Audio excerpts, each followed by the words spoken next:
So even though we face the difficulties of today and tomorrow, I still have a dream.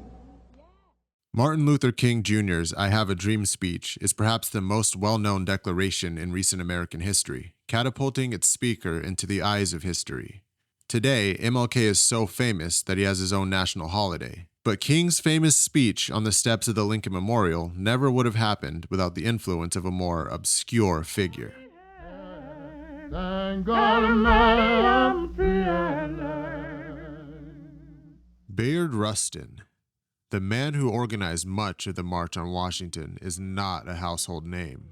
I know for sure that I wasn't taught about him back in elementary school when I was first introduced to King, and that is likely due to his other characteristics. Bayard Rustin had all the elements of a controversial figure back in the early 20th century. He grew up Quaker and totally committed to nonviolence. In his youth, he was arrested for refusing to be drafted. He then began organizing his fellow inmates into radical protest, a precursor to his later work in civil rights. In 1953, he was arrested again for his homosexuality, a subject that was both completely taboo and illegal at the time. Additionally, he had been a member of the Communist Party as a college student, and those two factors together earned him no favors in the public opinion. You get there before I do, coming for to carry me home.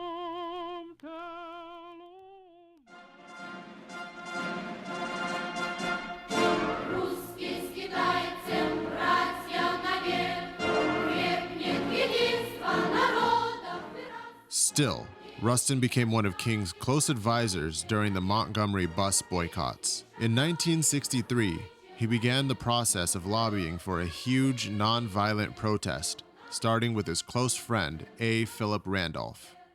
And although 6 of the biggest civil rights organization and the Kennedy administration itself were not originally on his side, after some luck, some debate, and a lot of persistence, they began the process of preparations. Rustin's attention to detail shone as he took charge of much of the organization, directing his team of staff to plan out everything from bus rides to first aid stations.